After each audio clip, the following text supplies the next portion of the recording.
ciidamo cusub oo kuwa Etoobiyaan ah ayaa la wareegay guud ahaanba maamulkii diyaaradaha ee degmada Doolow ee gobolka Gedo.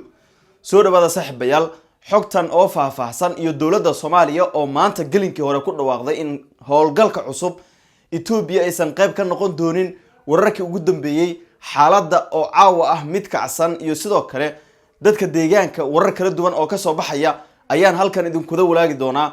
Waxaan ahay Cumar Guux, halkanna waa nabad. haddii uu muuqaalkii soo gaaro soo shirkaro saaxiibadana la sii wadaaga qaybta hoose ee falladana aragtidiina nagula wadaaga mar kale soo dhawaada saaxiibayaal. Wararka ka imaanaya gudaha degmada Doolow ee gobolka Gedo ayaa ku soo waramaya in halkaas daqiiqada ka hor la sheegay in gacan ku haynta maamulkii diyaaradaha ama garoonka diyaaradaha ee degmada Doolow ee gobolka Gedo si dhameystiran ay ula wareegeen ciidamo cusub oo kuwa Etoobiyaan ah oo la sheegay inay ka soo gudbeen xadbeenaadka Itoobiya iyo Soomaaliya. Wararka waxa ay sheegayaan in halkaas ciidamo cusub oo Etoobiyaan ah oo waliba aad u tiro badan maalmihii la soo dhaafayna la soo gelinay gudaha gobolkaasi Gedo ay ku sugnaayeen hareeraha degmadaas si gaar ah garoonka diyaaradaha ee degmadaas.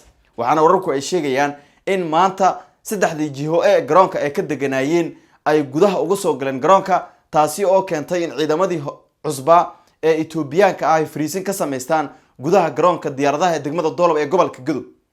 sidoo kale waxa wararku ay sheegayeen in halkaas ciidamo Soomaali ah ay ku sugnaayeen markii ay arkeen ciidamadan awoodda badan ee waliba xoog badan ee hubkooda kuwada culculus iyo sidoo kale kuwa fududba gudaha garoonka la soo galay ay xeeladaysi sameeyeen oo ay ka baxeen garoonka.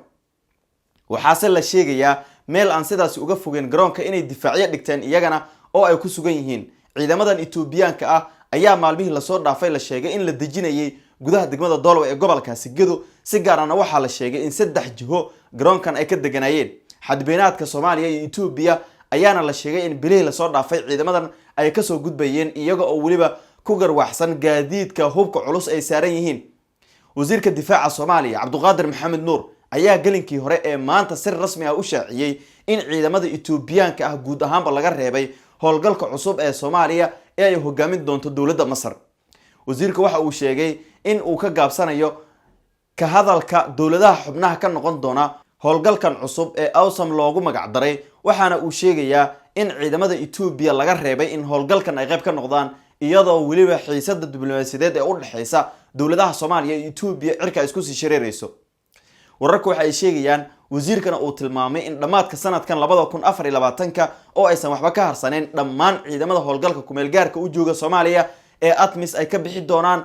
ciidamada Etoobiya ay noqon doonaan kuwa ugu horeeya ee ka baxa dalka, maadaama dawladda Soomaaliya ay sheegtay inaysan qayb ka noqon doonin howlgalka cusub. hase yeeshee Etoobiya ciidamo cusub ayaa ka jooga gudaha Soomaaliya oo aan qayb ka ahayn howlgalka kumeel gaarka ah ee ATMIS, waxaana ay ku soo daabulaysa deegaano badan oo ka kala tirsan gobolada Gedo iyo sidoo kale Hiiraan oo iyagana qayb ka mid ah ciidamadan ay ku sugan yihiin. sidoo kalena ay ka soo gudbayeen ciidamo tiro badan oo Etoobiyaan ah. lama oga ilaa iyo hadda sababta rasmiga ah ee garoonkan diyaaradaha ee degmada Doolow ay ula wareegeen ciidamadan Etoobiyaanka ah, waxaana ay ku soo aadaysaa xilli uu soo baxay wasiirka wasaaradda difaaca xukuumadda Soomaaliya. waxaa sidoo kale jira in meelo kale oo ka tirsan gobolkaasi Gedo ay ku sugan yihiin oo waliba garoomadii diyaaradaha ay gacanta ku hayaan, waxaana kamid ah Baardheere iyo Luuq. hadda Doolow haddii lagu darno waa 3 degmo oo si rasmi ah garoomadooda diyaaradaha ay u maamulayaan. maamulka Jubbaland ilaa iyo hadda kama uusan hadlin ciidamadan Etoobiyaanka ah ee cusub ee garoonkaasi diyaaradaha gudaha u galay maamulka gobolka Gedo isla sidaasi oo kale. wixii ku soo kordhasay barnaamijyadeen wararkeena dambe ayaan idin kugu soo gudbin doonaa.